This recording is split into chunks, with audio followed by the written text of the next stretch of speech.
शिव की महिमा को तो शिव ही बेहतर जानते हैं और भगवान के कामों में भगवान ही जानते हैं कि आखिर होता क्या है। मगर भगवान के जो मंदिर होते हैं उनके रख रखाव की जिम्मेवारी या तो ट्रस्ट्स की होती है या सरकारों की, और आखिर जब जिम्मेवारियां सरकारों पर होती हैं तो फिर उसका डाटा भी कलेक्ट होता है। 400 से अधिक मंदिर जम्मू कश्मीर के ख़ास तौर पे केवल कश्मीर रीजन में थे, जिसमें से 208 मंदिर 2020 से पहले 1990 तक 30 सालों में कई हादसों के शिकार हुए। और उसके बाद 2019 में केंद्र सरकार ने एक कमेटी बनाई कि उन मंदिरों के रख रखाव को लेकर या आखिर कैसे वो हादसे हुए उनका एक सर्वे किया जाए। और साथ ही साथ ये भी कहा कि कश्मीर में 50,000 नए मंदिर स्थापित किए जाएंगे, यानी कि धार्मिक स्थलों को टूरिज़्म के साथ जोड़कर बढ़ावा दिया जाएगा। नमस्कार, आप देख रहे हैं द न्यूज़ रूम 24 आवाज़ पर ख़ास कार्यक्रम दीपक एट 7 और मैं हूं दीपक खजूरिया। 5 जून की मध्य रात्रि या ये कहें कि 5 जून की सुबह जब 4 जून को रिज़ल्ट आए और उसके दूसरे दिन एक बड़ा हादसा कश्मीर में हुआ। हालांकि एक हादसा था, अभी तक जितनी भी इन्वेस्टिगेशन एजेंसीज़ हैं वो यही बात कह रही हैं, मगर ये हादसा कैसे हुआ इसकी पूरी कहानी हम आपको बताते हैं कि आखिर एक पौराणिक मंदिर गुलमर्ग का कैसे एक अग्नि की भेंट चढ़ गया और ये सारा हादसा कैसे हुआ। यूँ तो आपने ये खबर कई सारे चैनल्स पर, कई सारे डिजिटल प्लेटफॉर्म्स पर और कई सारी अखबारों में पढ़ी होगी। मैंने भी ये सारी खबरें पढ़ी हैं, मगर इन सारी खबरों में कहीं ना कहीं पूरे हादसे का बखान या बयान नहीं है। मैंने भी कोशिश की कि अलग अलग पहलू जाने जाएं। पुलिस जो कि इन्वेस्टिगेट कर रही है उस हादसे को लेकर, उनसे भी बात की। धर्मार्थ ट्रस्ट के कुछ लोगों से बात हुई, स्थानीय लोगों से बात हुई और जो मंदिर के पुजारी हैं जो रख रखाव करते थे मंदिर का, उनसे भी बात हुई। तो ये सारी घटना जो है, ये सारी घटना है 5 जून सुबह की, बुधवार सुबह तड़के जिसको हम कहते हैं, करीबन 3:45 पर सुबह अचानक सबसे पहले गुलमर्ग जो बारामूला का एक बहुत मशहूर, बहुत प्रसिद्ध, विश्व प्रसिद्ध हिल रिजॉर्ट है, जहां पर लाखों की संख्या में ख़ास तौर पे इस सीज़न में टूरिस्ट घूमने को पहुंचते हैं, वो इस मंदिर के भी दर्शन करते थे। आपने देखा होगा राजेश खन्ना का बहुत मशहूर एक फिल्मी गीत जय जय शिव शंकर, वो भी गीत इसी मंदिर में फिल्माया गया था और इस मंदिर का नाम था महारानी टेम्पल। इसे रानी टेम्पल भी कहा जाता था और मोहिनेश्वर टेम्पल भी कहा जाता था। मोहिनेश्वर टेम्पल इसलिए क्योंकि 1915 में इस मंदिर को उस समय के जम्मू कश्मीर के महाराजा हरि सिंह की पत्नी मोहिनी सिंह ससोदिया ने बनवाया था और बहुत चाव से महाराजा ने अपनी महारानी के लिए ये मंदिर बनवाया था, जिसमें कि कुल मिलाकर 8 देवी देवताओं की मूर्तियां थी।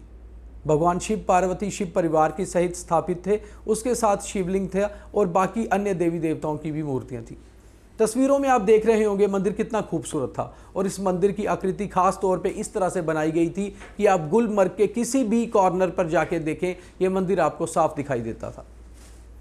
उसके साथ साथ इस मंदिर की एक और ख़ास बात थी कि ये मंदिर पूरी तरह से लकड़ी से बना हुआ था और उस समय की ऐसे प्योर लकड़ी से बना था कि हर साल होने वाली स्नोफॉल के बावजूद भी करीबन 100 सालों से ये मंदिर की लकड़ी को कभी कोई बहुत नुकसान नहीं पहुंचा था। मंदिर की आकृति पर भी कोई नुकसान नहीं हुआ था। 109 साल से ये मंदिर वैसे का तैसा ही था। धर्मार्थ ट्रस्ट जो कि महाराजा के परिवार ने ही आगे उसको बढ़ाया और सभी बड़े बड़े मंदिरों की रख रखाव का काज वही देखते हैं। उन्होंने वहीं पर एक पुजारी को पिछले 5 सालों से बिठाया था। हालांकि पुजारी चेंज होते रहते थे, मगर फ़िलहाल जो वहाँ पर पुजारी थे उनका नाम पंडित परशोत्तम शास्त्री है, जो उधमपुर ज़िले के रहने वाले हैं और पिछले 5 सालों से वहीं पर कार्यरत थे। उनके साथ मंजूर नाम का एक केयर टेकर था जो कि एक मुस्लिम परिवार से था और पिछले 10-12 सालों से उनके साथ था। ये मंदिर का जो रख रखाव है और वो अपने आप में एक सांप्रदायिक सौहार्द भी दिखलाता है, दर्शाता है, क्योंकि इस मंदिर का रख रखाव करने के लिए जबकि मुख्य पुजारी एक हिंदू परिवार से आते हैं और उनके साथ जो केयर टेकर थे वो मुस्लिम परिवार से थे। तो आप खुद सोच सकते हैं कि किस तरह से कम्युनल हार्मनी को आगे बढ़ाते हुए ये मंदिर लगातार वहाँ आने वाले लाखों पर्यटकों का एक आइकन बना हुआ था। और इस वर्ष भी ऐसे ही हुआ। जैसे ही अप्रैल में टूरिज़्म की शुरुआत हुई, बड़ी संख्या में वहाँ पर श्रद्धालु पहुँचना शुरू हुए।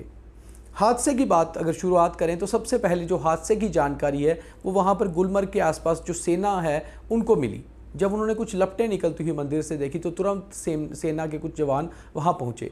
सेना के जो अधिकारी थे उन्होंने सबसे पहला कॉल किया मंदिर के मुख्य पुजारी पंडित परशोत्तम शास्त्री को करीबन 3:55 पर, जबकि ये हादसा जो है 3:45 का है और 10 मिनट के भीतर ही पुजारी को बताया गया। मंदिर के पुजारी मंदिर में ना रहते हुए मंदिर से करीबन 100-150 मीटर दूर एक गुरुद्वारा साहिब हैं, वहाँ एक कमरे में रहते हैं। उनके तब जब ये जानकारी पहुंची तो वो अगले 5 मिनट में मंदिर तक पहुंच गए। और जो आप तस्वीरों के साथ साथ अग्नि में शॉट्स देख रहे हैं कि पूरी तरह से अग्नि के भेंट ये मंदिर चढ़ा हुआ है, ये अपने कैमरे से केयर टेकर और मंदिर के पुजारी और कुछ अन्य स्थानीय लोगों ने शूट किया है। और यही शॉट्स उसके बाद कई सारी मीडिया में, डिजिटल मीडिया में भी आपने देखे।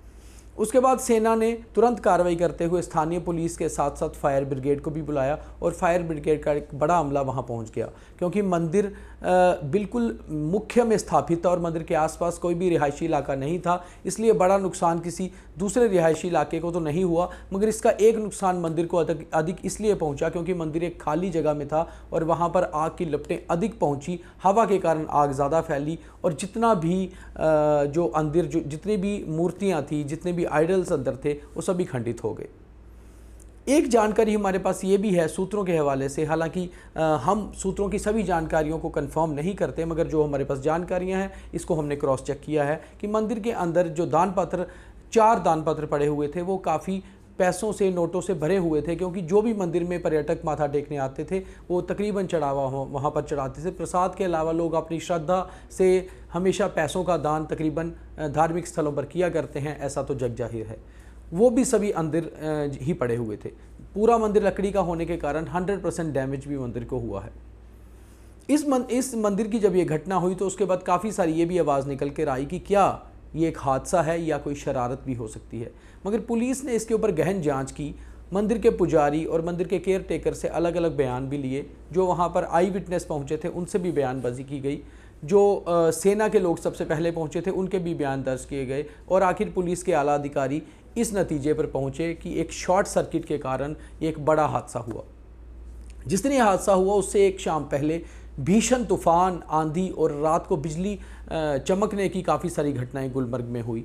और उसके दूसरे दिन जब ये सुबह अग्नि की भेंट मंदिर चढ़ा, यहाँ पर ये हादसा हुआ, उसके बावजूद भी हवा लगातार चलती रही, जिस कारण जितना भी जो लकड़ी का पूरा ढांचा था मंदिर का वो सारा जलकर राख हो गया।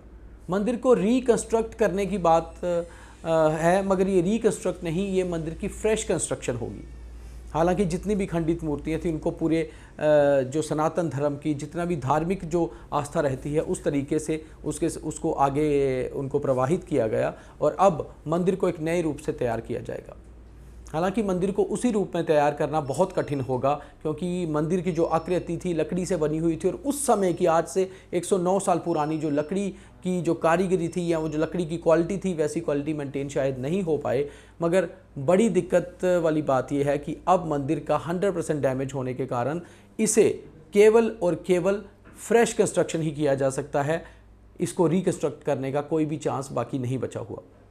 तो आखिर मंदिर में हुआ ये हादसा, गुलमर्ग के पौराणिक मंदिर में एक घटना थी या शरारत, इसकी तो जांच पुलिस कर चुकी है और इसे एक घटना का नाम दिया गया है और ख़ास तौर पे एक नेचुरल घटना, जो कि शॉर्ट सर्किट बहुत बार बहुत जगहों पर हो जाता है। मगर ये एक पौराणिक मंदिर था और जिस तरह से हमने देखा कि 1990 से लेकर 2020 तक 208 धार्मिक स्थल कश्मीर में जो हैं वो इसी तरह कोई ना कोई हादसे की भेंट चढ़ गए और सरकार ने कहा है कि 50,000 नए मंदिर बनाए जाएंगे। मगर उससे सबसे पहले और आज तक की सबसे बड़ी दिल दहला देने वाली घटना महारानी टेम्पल का इस तरह से आग की भेंट चढ़ना था।